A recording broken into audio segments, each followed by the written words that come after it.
Assalamualaikum warahmatullahi wabarakatuh. Perkenalkan, nama saya Raisa Mulia dari kelas 441B 37 dengan NIM 44251677. Pada kesempatan ini, saya akan mempresentasikan paper berjudul Framing Media, Disinformasi, dan Etika Komunikasi pada Peristiwa Banjir Bekasi 2025. Paper ini membahas bagaimana media membingkai peristiwa banjir Bekasi 2025, bagaimana disinformasi menyebar dan mempengaruhi persepsi publik, serta bagaimana prinsip etika komunikasi seharusnya diterapkan dalam situasi krisis. Dalam presentasi ini, saya akan memaparkan latar belakang, temuan analisis framing, pola disinformasi yang muncul, dan evaluasi etis dari praktik komunikasi yang terjadi. Latar belakang. Pada Maret 2025, wilayah Kota Bekasi, Jawa Barat dilanda banjir besar. Menurut laporan media, banjir terjadi karena luapan sungai Kali Bekasi yang menerima limpahan air dari hulu Kali Cikeas dan Kali Cilengsi, hujan deras, dan pasang air laut yang memperlambat aliran ke muara. Media juga melaporkan bahwa ketinggian air mencapai 2,5 meter hingga lebih di beberapa titik, seperti perumahan Villa Nusa Indah 2, sehingga rumah hanya tampak atapnya saja. Pada saat yang sama, sejumlah video dan foto fenomenal beredar di media sosial yang memperkuat kesan bahwa banjir ini yang terparah dalam beberapa tahun terakhir di Bekasi. Liputan 6 juga menyebut bahwa peristiwa tersebut viral dan dianggap sangat parah. Identifikasi masalah komunikasi utama. Berdasarkan kasus tersebut, berikut adalah beberapa masalah komunikasi yang menonjol. Yang pertama, framing dan viralisasi konten. Karena adanya video atau foto dramatis seperti rumah yang hanya tampak atapnya atau perumahan elit yang terendam, media sosial membentuk narasi sensasional seperti banjir terparah atau kawasan elit tenggelam. Meski efektif menarik perhatian publik, narasi ini beresiko menimbulkan distorsi konteks atau misnarasi. Contohnya, video yang diklaim menunjukkan kawasan elit Bekasi tenggelam ternyata bukan dari Bekasi. Yang kedua, isu etika komunikasi digital, hoaks, dan disinformasi. Terdapat pula narasi hoaks seperti video buaya masuk rumah saat banjir Bekasi dan diklaim banjir setinggi 4 meter di kawasan elit yang ternyata bukan di Bekasi. Hal ini menunjukkan adanya lapisan isu komunikasi bukan hanya soal bencana, tetapi juga tentang bagaimana informasi tersebar dan diterima publik. Yang ketiga, komunikasi risiko dan respon publik pemerintah. Dalam situasi bencana, komunikasi yang cepat dan akurat dari pemerintah serta media sangat penting. Pada kasus banjir Bekasi, informasi tentang titik banjir dan evakuasi belum tersaji secara terpadu. Ketidaksesuaian antara narasi viral dan data resmi menimbulkan kebingungan serta menurunkan kepercayaan publik. Komunikasi yang kurang efektif akhirnya memicu kepanikan dan penyebaran informasi keliru. Lalu yang terakhir, hubungan antara data faktual dan narasi publik. Data resmi mencatat banjir berdampak di banyak titik Bekasi. Namun, narasi publik sering fokus pada konten viral seperti kawasan elit atau gambar dramatis. Hal ini membuat frame media dan media sosial lebih dominan dibanding analisis faktual tentang penyebab dan kerentanan struktural, sehingga muncul masalah komunikasi. Analisis menggunakan kerangka teori komunikasi. Untuk menganalisis isu ini secara teoritis, beberapa kerangka yang relevan. Yang pertama, agenda setting dan framing. Menurut teori agenda setting, media menentukan hal yang menjadi perhatian publik. Pemilihan gambar dramatis dan framing seperti kawasan elit tenggelam membuat banjir Bekasi terlihat luar biasa. Jika framing dominan tanpa konteks faktual, publik dapat memperoleh gambaran yang menyesatkan. Lalu yang kedua, teori komunikasi risiko.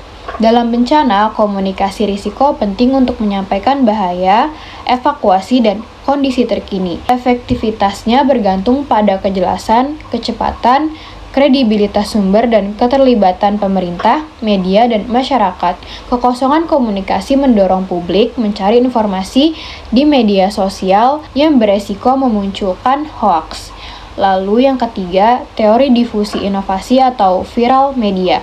Media sosial mempercepat penyebaran informasi maupun misinformasi. Konten viral yang dramatis atau emosional meningkatkan awareness terhadap banjir Bekasi, namun juga memicu hoaks karena cepatnya penyebaran tanpa verifikasi. Yang keempat, etika komunikasi digital. Etika komunikasi digital menekankan verifikasi, transparansi, dan tanggung jawab. Beberapa video banjir Bekasi tersebar tanpa diverifikasi, memicu disinformasi. Framing seperti kawasan elit tenggelam juga beresiko menimbulkan stigma dan ketidakadilan dalam pemberitaan. Rumusan masalah. Dari analisis di atas, berikut rumusan masalah komunikasi yang utama. Pertama, bagaimana narasi media dan media sosial dalam pemberitaan banjir Bekasi membentuk persepsi publik yang mungkin tidak sepenuhnya sesuai dengan data dan konteks faktual. Kedua, bagaimana hoaks atau disinformasi, misal buaya masuk rumah, mengganggu komunikasi risiko dan respons masyarakat. Ketiga, bagaimana pemerintah dan media dapat melakukan komunikasi risiko yang efektif, transparan, dan juga etis. 4. Bagaimana menyelaraskan penyebaran informasi cepat atau viral dengan akurasi dan verifikasi agar publik memahami penyebab, dampak, dan solusi banjir. Alternatif solusi kreatif. Berikut 2 alternatif solusi untuk memperbaiki komunikasi terkait peristiwa banjir seperti di Bekasi. Yang pertama, platform live dan verified. Pemerintah, masyarakat membangun website, aplikasi, dan media sosial terverifikasi untuk kondisi darurat. Fitur utama, live update titik banjir, ketinggian air, evakuasi, dan fasilitas terdampak. Verifikasi foto atau video warga dengan check-in lokasi atau timestamp diberi label verified. Segmentasi konten, info cepat, info mendalam, dan edukasi. Integrasi dengan komunikasi lokal untuk melaporan cepat berbasis geotek. Manfaatnya, platform ini meningkatkan kecepatan, akurasi, dan kredibilitas informasi, mengurangi narasi sensasional, memberdayakan masyarakat dalam pelaporan banjir, dan memudahkan lembaga merujuk ke sumber resmi. Bagaimana cara mengimplementasikannya? Membutuhkan dukungan anggaran, pelatihan petugas dan relawan, sosialisasi ke masyarakat, serta kolaborasi dengan platform agar konten terverifikasi mendapatkan label khusus. Yang kedua, kampanye. Narasi kontekstual. Melalui media sosial dan pendidikan, menyelenggarakan kampanye komunikasi publik yang fokus pada narasi kontekstual dan edukasi, bukan hanya apa yang terjadi, tetapi mengapa terjadi, siapa terdampak, apa yang bisa kita lakukan. Elemen-elemen kampanye.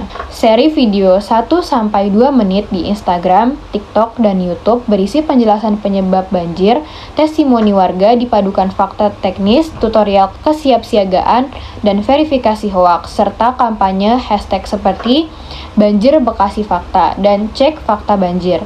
Kolaborasi dengan komunitas digital, influencer lokal, dan sekolah untuk menyebarkan narasi yang tidak hanya viral, tapi juga bermakna. Modul pendidikan singkat untuk sekolah menengah di Bekasi, materi tentang resiko banjir, peran komunikasi, dan bagaimana media sosial secara kritis.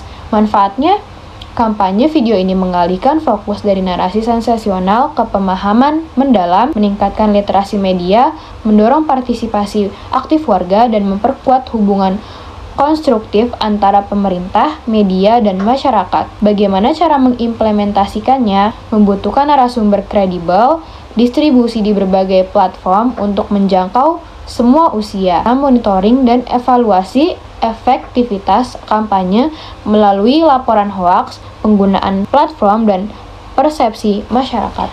Kesimpulan, kasus viral banjir di Bekasi pada Maret 2025 menunjukkan bahwa fenomena bencana alam tidak hanya menjadi soal fisik dan teknis, tapi juga sangat erat dengan dinamika komunikasi publik, media sosial, dan narasi digital. Framing yang sensasional, penyebaran konten belum diverifikasi, dan komunikasi risiko yang belum optimal merupakan masalah utama yang harus ditangani. Dengan menerapkan solusi seperti platform live dan verified dan kampanye narasi kontekstual, diharapkan komunikasi bencana dapat menjadi lebih akurat, partisipatif, dan edukatif, bukan hanya viral. Jadi intinya banjir Bekasi 2025 bukan cuma soal airnya, tapi juga soal gimana media dan info di medsos membentuk cara kita melihat kejadian itu. Semoga hasil ini bisa bikin kita lebih hati-hati dalam menerima dan menyebarin info. Terima kasih. Sekian yang dapat saya presentasikan, kurang lebihnya mohon maaf. Wassalamualaikum warahmatullahi wabarakatuh.